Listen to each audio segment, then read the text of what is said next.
aqui.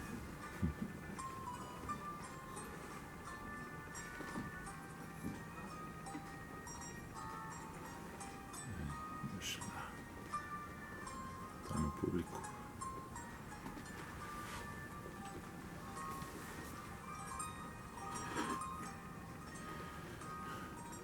Boa noite, paz e graça. Vamos mais uma vez falar sobre alguma coisa sobre o Evangelho segundo Cristo.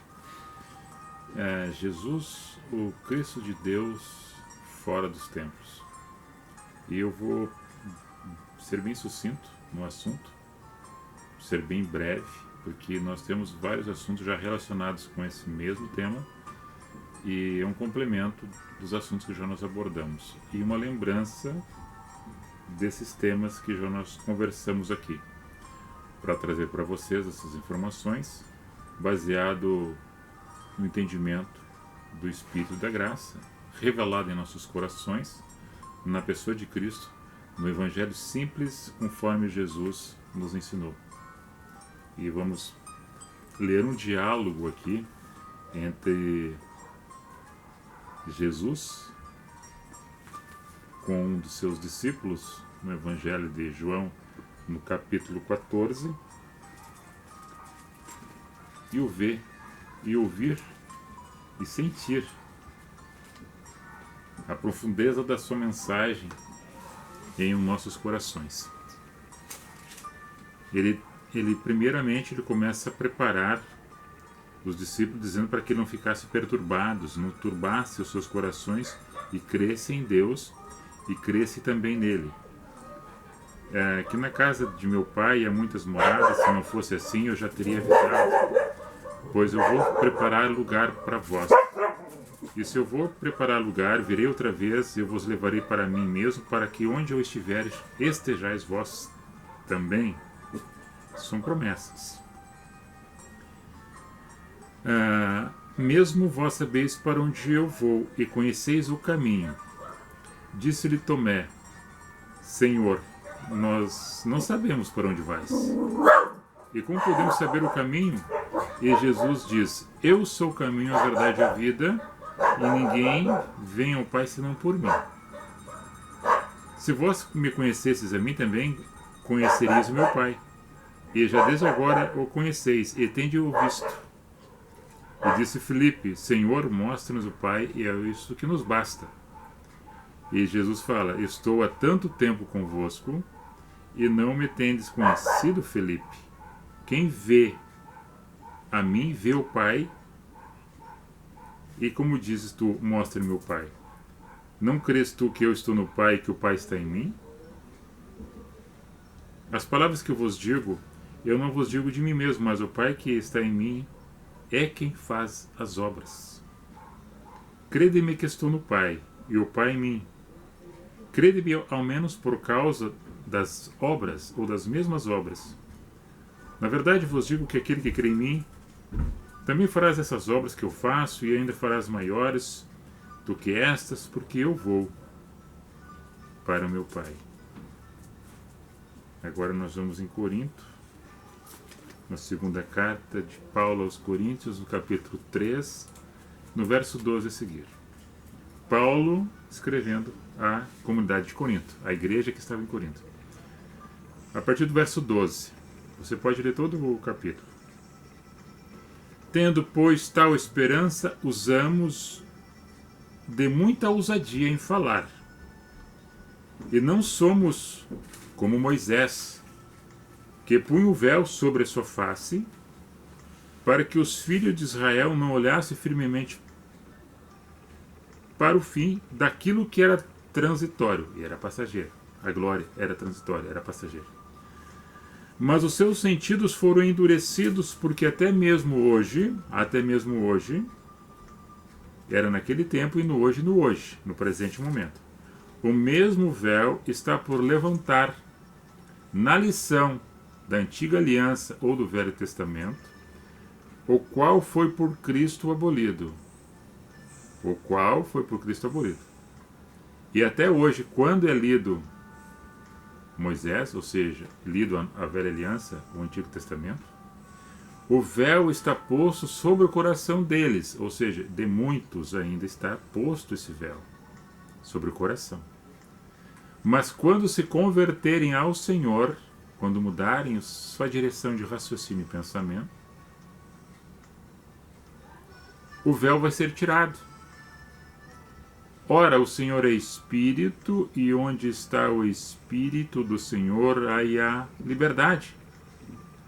Mas todos nós, com a cara descoberta, refletindo como um espelho a glória do Senhor, somos transformados de glória em glória, na mesma imagem, como pelo Espírito do Senhor.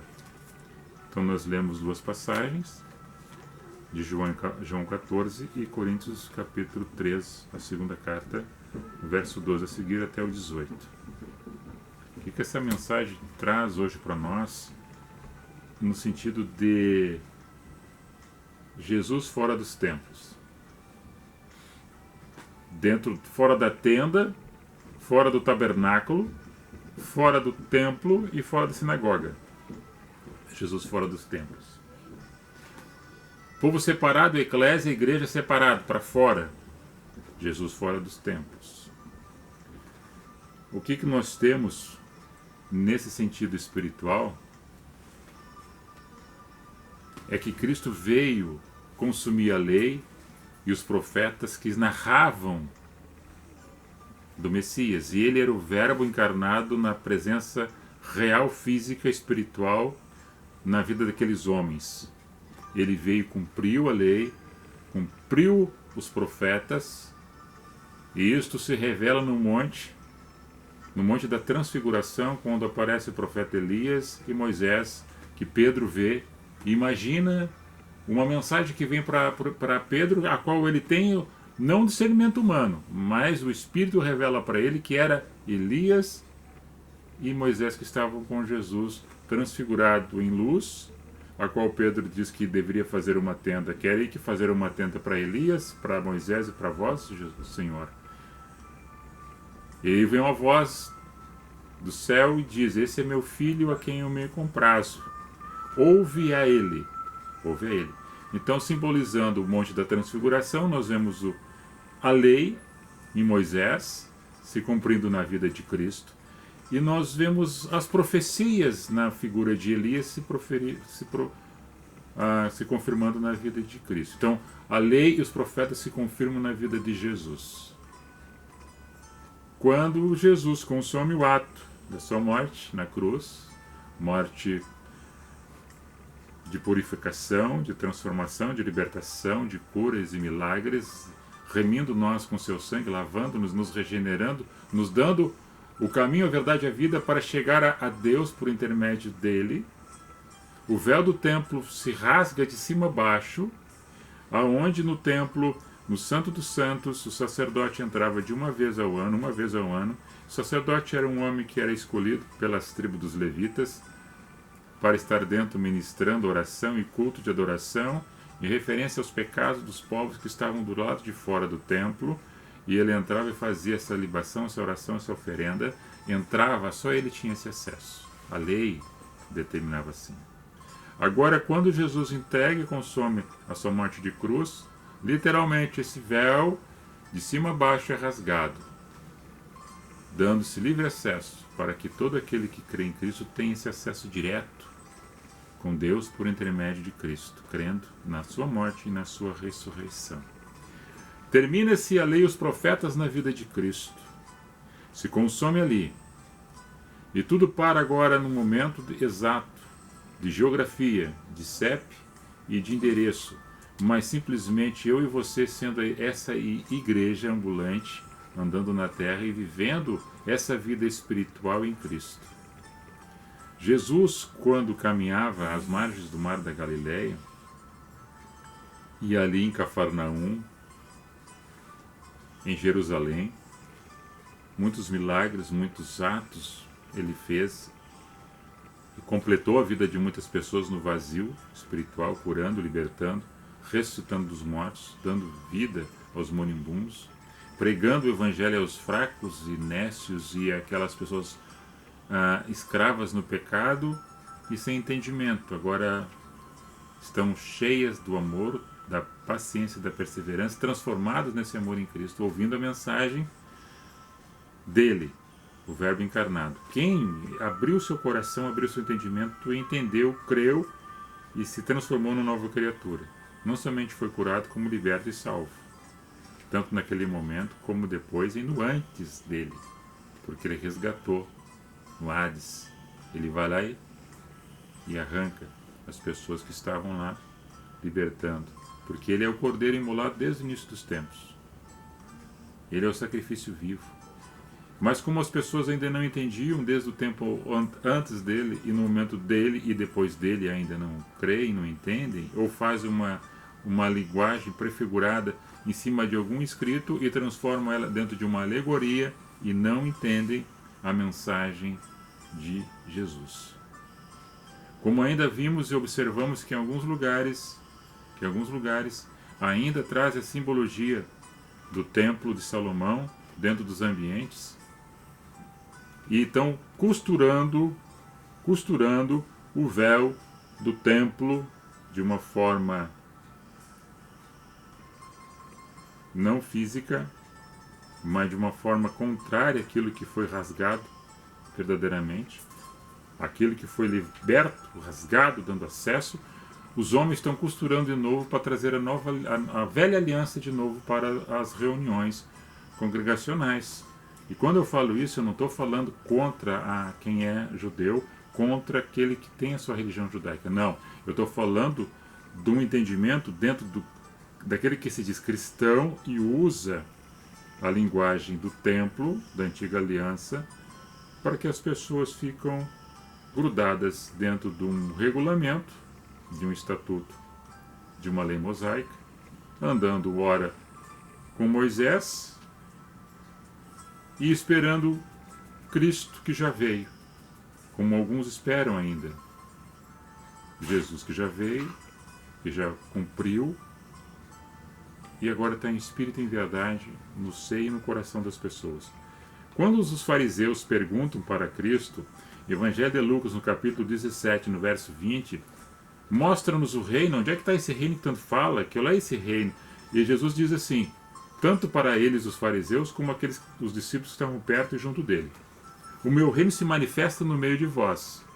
Poderia ser no meio das pessoas, mas era no interior, era no coração. O meu reino se manifesta no coração de vocês. Porque a morada que eu quero fazer é quando vocês ouvem a minha voz, dão passagem para que eu entre e faça morada. É esse entendimento que Jesus está dizendo. Meu reino está dentro de vós, está plantado dentro de vós, no meio de vós. Quando ele pega a criança e coloca no meio deles, esse é quem se comparar com uma criança entrará no meu reino. O da cruz tinha dois, um que blasfemava e outro que cria que ele era o enviado e pediu misericórdia que ele tivesse junto no reino com ele e se lembrasse dele. E hoje mesmo tu estarás comigo no meu reino. Então são linguagens que nós entendemos que Jesus, fora do templo, ele ensinou como andar no templo, ele sendo o templo.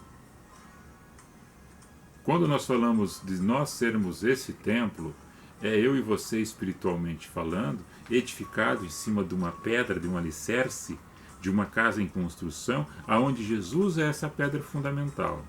É essa pedra de esquina, de ângulo, que nos direciona e que nos dá assim, está aplumada, está no esquadro, está no nível, e agora eu vou colocar os meus pés sobre essa rocha. E a minha casa será construída sobre esta rocha. Essa pedra é Cristo. E esse templo é eu e você. É eu e você. Agora, seja qual for o ambiente que você está, se você não é esse templo, você não está em templo nenhum. Se você somente está dentro de uma geografia, dentro de um CEP, congregando, mas se você não sente que você é esse templo, você não é esse templo e você só está dentro de um espaço ocupado por pessoas, a qual para você qualquer ambiente seria um ambiente. Como que para aqueles que sendo templo em Cristo, fora de um ambiente de geografia ou de CEP, até debaixo de uma árvore, ou numa praça, ou em qualquer encontro dentro de uma rua, dentro de qualquer casa ou fora dela. Ali você faz uma grande catedral, um grande encontro congregacional, porque vocês, eu e nós, somos esse templo fora do templo, como Jesus foi, como Jesus é hoje em espírito.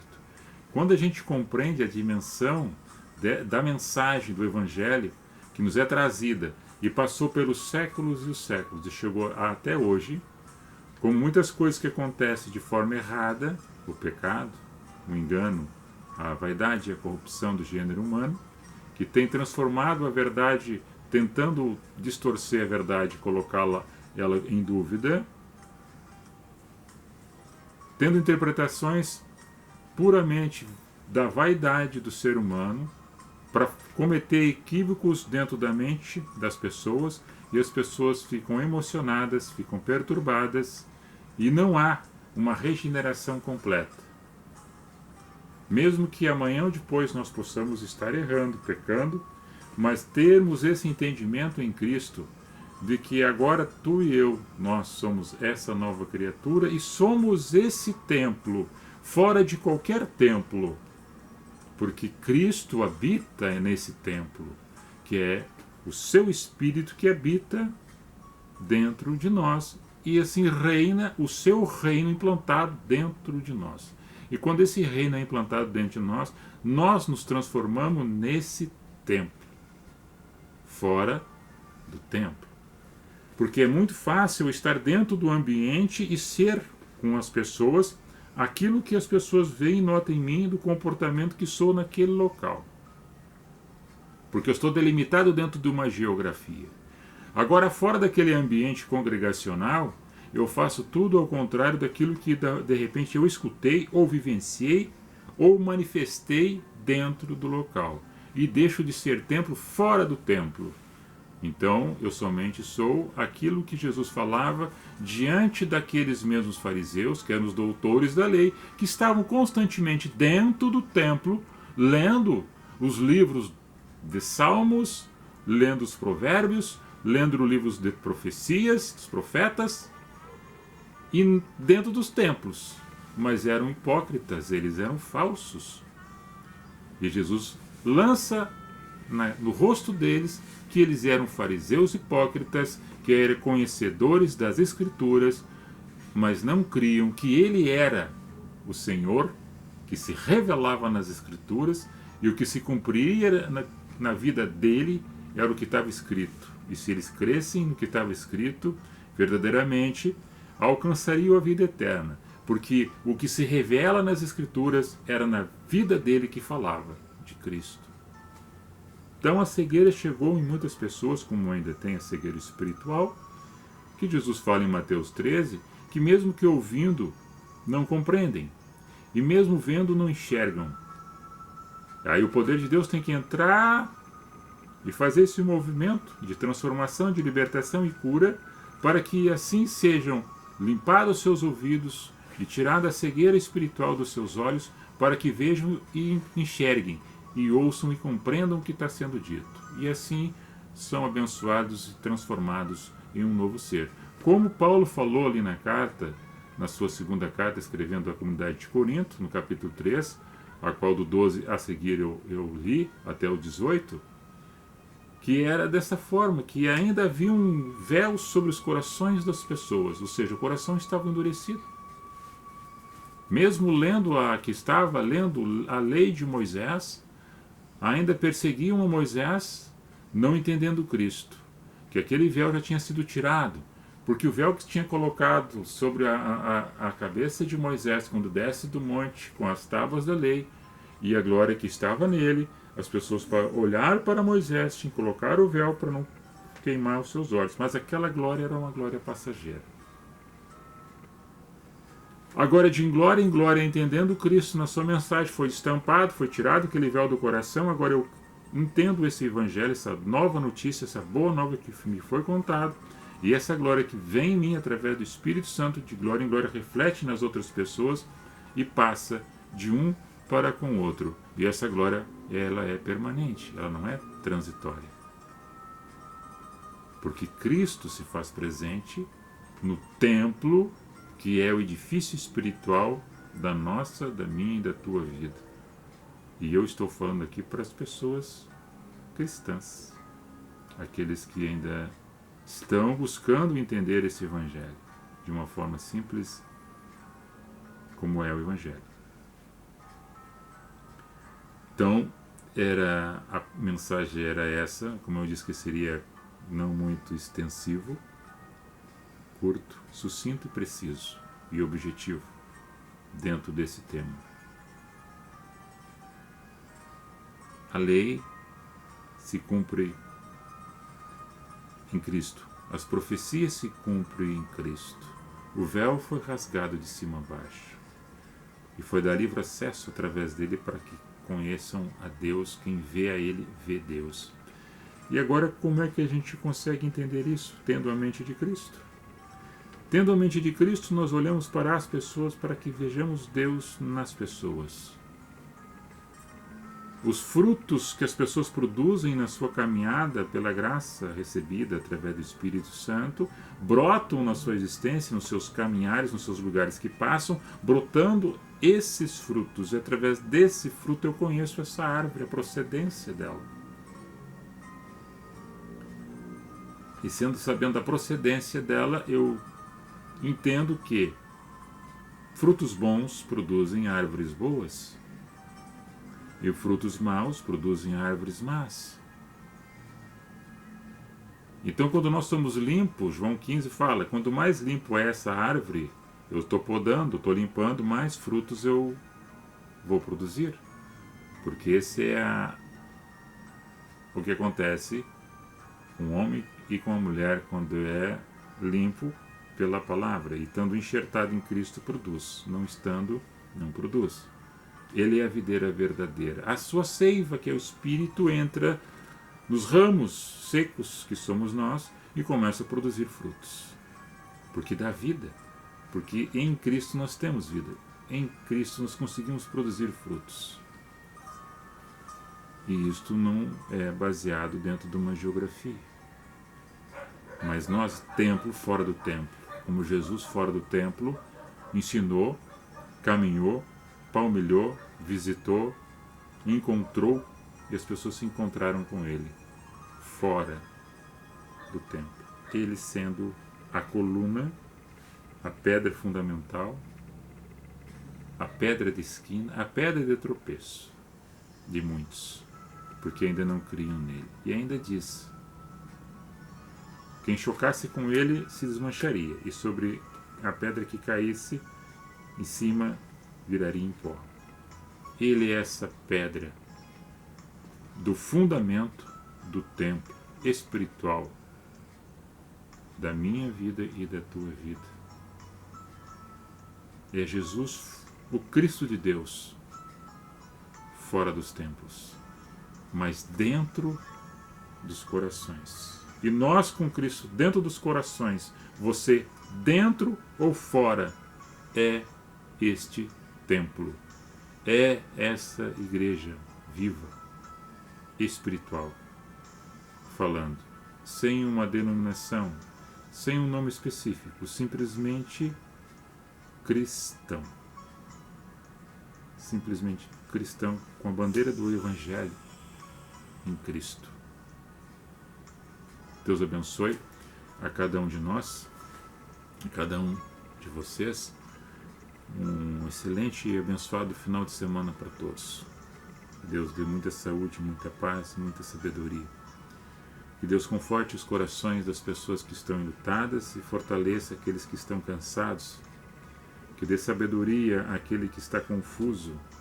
Que ilumine a mente e o coração daquele que ainda não compreendeu essa mensagem da cruz. Que dê força, que entre nos cativeiros e liberte as almas oprimidas. Que haja um encontro hoje glorioso de uma vida contigo, ó Deus. Que as pessoas que acham que não têm mais esperança de nada, que não acreditam mais em ninguém, mas que alguma pessoa dentro de casa, na família, ou um amigo, um vizinho, possa lhe dizer alguma coisa que seja de confiança e confiável, e na percepção deste encontro haja uma resposta significativa de evolução e de crescimento, tanto para quem fala como para aquele quem ouve. E que o ser humano seja mais humilde, não seja tão soberbo e arrogante. E que a mentira caia por terra. Que as pessoas se amem e busquem a sinceridade e a verdade sempre. E pacifiquem os seus corações. Que o pão seja distribuído e repartido, que ninguém passe necessidade. E que os governantes governem com sabedoria, com humanidade, com respeito à vida, ao semelhante, principalmente os mais necessitados e aqueles que são desprovidos de serviço, trabalho e de moradia. Que Deus abençoe a cada um de nós, a cada um de vocês, ricamente, com seu amor, com sua graça e com sua proteção, em nome de Cristo Jesus. Amém. Eu vou ler aqui, bichinho. Suará Domingues Castilho. Deixa eu ver aqui quem mais entrou. Um abraço aí para vocês. Glassimar Ardanaz, meu amigo Soró, o Valdir Ferreira, o fotógrafo, o Dalto Fogaça também, o Alessandro Santos, Elizabeth Reis Lopes, Cirlei Monteiro, Nelson Jacob. Boa noite, vereador Cláudio, que a paz de Deus esteja com vocês. Obrigado, dona Cirlei. Nós agradecemos seu carinho. Juliana Elitielli, Vera Lúcia Becker, Ronaldo dos Santos, o inspetor Ronaldo, um abraço aí, Ronaldo. Silvio Matos dos Santos, Saúde German, lá de bairro Campo Novo, Porto Alegre. Pedro Henrique Vieira, grande Pedrão, estava há pouco ali falando contigo, né? Adelino Pereira Guimarães, meu compadre. Simone Guimarães, Ivanete Barros Fogaça, Lucimar Gomes, Igor da Silva Pruxo, Valete Barros, Lisiane Machman, Maria Lourdes. A todos vocês aí, nosso respeito, nossas considerações. E nós temos aí mais de 600 vídeos já publicados. E alguns nós falamos sobre política, outros sobre a questão espiritual. E conhecemos um pouco de cada assunto, certo? E nós vivemos momentos difíceis, mas o mais difícil é quando nós damos espaço para o difícil e falamos muito no ruim. E falamos muito que há problemas e somatizamos o negativismo. Quando nós potencializamos isso, nos arrodeia o mal e praticamente o bem a gente não vê acontecer. Então que a gente somatize o bem, o amor, a graça e a prosperidade. Crises são palavras que existem, são coisas que existem. A superação, a perseverança é algo que nós devemos fazer. E o trabalho é o que nos convém. Trabalhar e buscar melhorar. E ser sincero e honesto é o mínimo que nós devemos ser, para melhorar um pouco mais a nossa vida e a sociedade onde nós vivemos. Basicamente era isso. No dia de hoje, eu e você fora do templo, mas com um templo vivo em nosso coração, que é o reino de Deus implantado por Cristo através da sua promessa e da ação do seu amor e do Espírito Santo. Queres dar um tchau, bichinho? Vem cá, dá um tchau. Vem cá. Meu bichinho tá ali, tá fazendo teu trabalho, os manuais? Tá? Dá um tchau ali pra eles ali. Deu aí o YouTube e o Face lá. Paz e graça, irmãos. Fique com Deus.